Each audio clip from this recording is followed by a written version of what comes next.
Actes chapitre 3. L'effusion du Saint-Esprit. Je vais tenter de commencer par embrase-moi, Saint-Esprit. Embrase-moi pour que les paroles qui vont être dites à partir de ce moment viennent de toi, passent par toi et viennent en nous, en chacun de nous, pour être embrasés de toi, de ton feu, pour être vivifiés de ta vie. L'effusion du Saint-Esprit est une promesse. Elle est une promesse, comme on le voit dans le premier verset, pour toutes les générations, pour les anciens comme pour les jeunes, pour toutes les catégories socio-professionnelles, pour les esclaves et comme ceux qui sont insérés dans la société. Elle est une promesse pour tous. Et ce n'est pas une promesse qui est donnée au compte-gouttes, c'est une promesse qui est donnée à profusion, en surabondance de vie. Et nous sommes donc destinés à être remplis. Isaïe 32,15, il est écrit « Jusqu'à ce que l'Esprit soit répandu d'en haut sur nous, que le désert se change en verger et que le verger fasse penser à une forêt. » Le Saint-Esprit nous est donné pour que nous portions du fruit, pour que ces fruits soient donnés à manger à ceux qui nous entourent, comme disait notre sœur dans son cri de prière tout à l'heure, pour crier dans la rue que Jésus est vivant et que les cœurs soient convertis. Ce n'est pas un Jésus pour nous tout seul que te disais tout à l'heure. Il faut que l'on aille dehors, il faut qu'on aille dans le monde pour que ces fruits qui grandissent en nous puissent être mangés par ceux que l'on côtoie, par ceux que nous rencontrons. Et c'est un verger qui est tellement vaste qu'il fait penser à une forêt. Vous imaginez l'étendue, la contenance de tous ces fruits innombrables pour donner à manger à ceux qui désespèrent dans nos villes, dans nos cités. Une autre prière qui a été dite tout à l'heure, c'est « Apporte la paix dans nos rues, dans nos villages, dans notre nation ». Voilà un fruit du Saint-Esprit qui est la paix qui doit se donner à manger dans nos rues, dans nos villages, dans notre nation. Joël 2, 24-25 nous répond aux deux premiers mots du premier verset. Après cela, c'est quoi? On va remonter un tout petit peu au chapitre 2 pour savoir ce qui se passe. Les airs se rempliront de grains et les cuves regorgeront de vin nouveau et d'huile. Je vous restituerai les années qu'ont dévoré la sauterelle, le grillon, le criquet, la chenille. C'est-à-dire que c'est la fin des malheurs. Tout ce qui a été dévoré, toutes les possessions qu'on a perdues de ces ennemis spirituels qui rôdent, tout cela va être remplacé par des cuves qui regorgent de vin nouveau. Le vin nouveau est le symbole du Saint-Esprit. L'huile est le symbole du Saint-Esprit. Nous allons quitter les temps de malheur pour être remplis de Saint-Esprit. Et pourquoi trouverons-nous un parallèle avec ce que Saint Pierre dit à la Pentecôte? C'est parce que Saint Pierre vient de vivre la crucifixion, le temps de malheur, et on lui a dit « Reste au cénacle jusqu'à ce qu'une puissance vienne vous recouvrir. » Et après, il descend dans la rue, rempli de Saint-Esprit, pour être des témoins à la face de tous les gens qui étaient venus à Jérusalem. parce que sa cuve est remplie de vin nouveau, à tel point qu'on dira des apôtres, vous êtes ivres. Il dit non, il est trop tôt pour être ivre, nous sommes remplis du vin nouveau, du Saint-Esprit dont a parlé Joël. C'est une promesse qui est donnée par l'Éternel, qu'après les temps de malheur, il y a les temps où on est rempli. Et on est tellement rempli qu'on déborde de tous nos fruits, de toutes nos cuves, pour donner à boire et à manger à tous ceux qui meurent de faim spirituelle, à tous ceux qui ont soif spirituellement.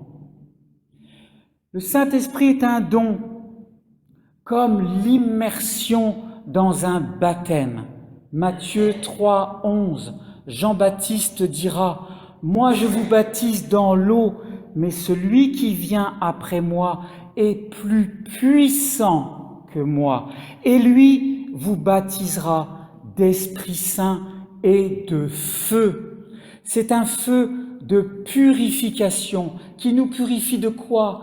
De toutes les attaches que l'on avait avec notre péché, avec toutes nos réticences d'aller vers le prochain pour lui parler de cette vie qui est dans le Christ, de cette résurrection qui nous vivifie, de cette espérance et de cette délivrance du mal. Le Saint-Esprit est un don en réponse à notre prière. Parce que nous sommes remplis de désarroi, nous nous tournons vers le Père. Et en Luc, Jésus nous dira au chapitre 11, « Si donc vous qui êtes mauvais, vous savez donner de bonnes choses à vos enfants, à combien plus forte raison le Père céleste donnera-t-il l'Esprit Saint à ceux qui le lui demandent ?» C'est notre prière quotidienne, « Père, envoie-nous le Saint-Esprit. Père, donne-nous le Saint-Esprit. Remplis-nous de vin nouveau. Remplis nos cuves. Remplis nos aires de blé. Que plus jamais nous ayons soif. Que plus jamais nous ayons soif. » Le Saint-Esprit est un don comme une délivrance. Parce qu'il est dit au verset 5 de Joël, « Quiconque invoquera le nom de l'Éternel sera délivré. » Quiconque invoquera le nom de l'Éternel sera délivré. Comment pouvons-nous faire autrement que le matin, dès le réveil, dire « Éternel, délivre-moi » mais délivre-moi même de moi-même. Délivre-moi de mes propres pensées qui m'enferment. Délivre-moi de mes mauvaises actions auxquelles je pense à longueur de journée. Délivre-moi de mes égoïstes. Délivre-moi de mes craintes de proclamer ton nom. Délivre-moi de mes peurs. Parce que j'ose pas dire que tu es ressuscité. Parce que j'ose pas dire ton nom à ceux qui m'entourent. Délivre-moi de ces craintes-là. Remplis mes cuves pour qu'elles débordent vers ceux qui m'entourent. Et alors, quiconque invoque, mais aussi ceux que Dieu même appellera. En Jean 10, 16, il est écrit « J'ai encore d'autres brebis qui ne sont pas de cette bergerie. » Celles-là aussi, il faut que je les amène. Elles entendront ma voix et il y aura un seul troupeau et un seul berger. Vous comprenez que dans le monde dans lequel nous vivons aujourd'hui, il y a plusieurs bergeries. Il n'y a pas que l'Église de Jésus-Christ. Il y a d'autres bergeries remplies de personnes qui ne connaissent pas, qui sont aveugles. Il y a des mercenaires, il y a des loups, même déguisés en agneaux. Même cela, le Père veut les appeler. Et le Christ dit, il faut aussi que je les amène dans cette bergerie. Alors c'est pour ça qu'il est nécessaire que nous soyons des témoins qui prophétisent dans notre entourage. Et cette prophétie, c'est de dire, il est vivant. Il est vivant, comme il est écrit en Ézéchiel 33:11. Ce que je désire, ce n'est pas que le méchant meure, c'est qu'il change de conduite et qu'il vive. Et dans ce que nous vivons actuellement, dans toutes ces vagues successives d'attentats, où les simples, les innocents, les enfants comme les vieillards sont fauchés injustement par la mort, Dieu dit, je ne veux pas que le méchant meure, je veux qu'il change de conduite et qu'il vive. Et le Christ dit, ils sont dans d'autres bergeries et je veux un seul troupeau. La seule radicalité qui doit naître dans notre cœur est une radicalité d'amour. C'est la seule radicalité. La seule réponse à toutes ces violences, c'est l'amour dans notre cœur. L'amour dans notre cœur. Alors, quand ils seront en contact de cet amour, ils pourront, tous ces aveugles, comme l'aveugle de Jéricho, dire « Fils de David, Jésus, aie pitié de moi.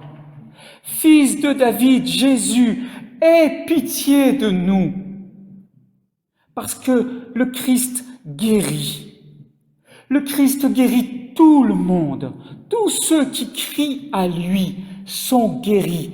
Parce que le Christ est le oint de Dieu, celui qui a reçu le Saint-Esprit dans sa plénitude. Cette prophétie que Joël nous donne pour nous, Jésus l'a complètement reçue.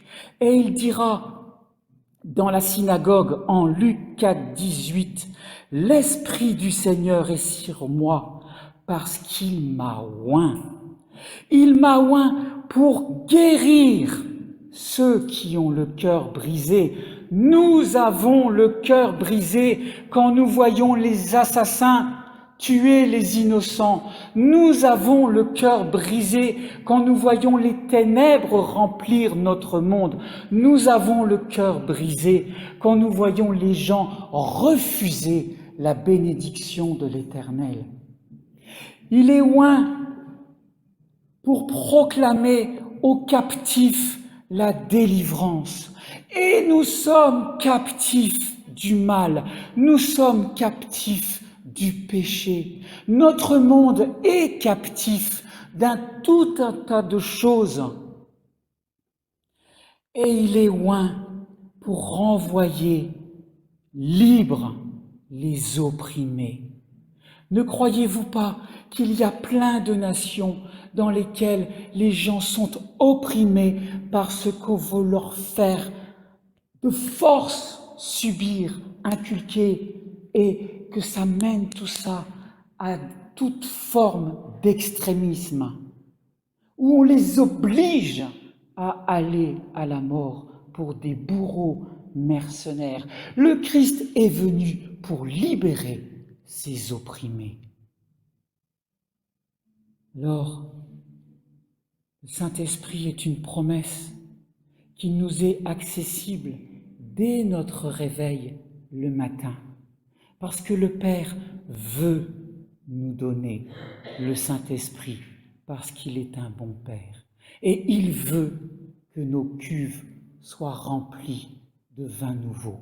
Et il veut que tous ses enfants soient dans la même bergerie, remplis du même amour.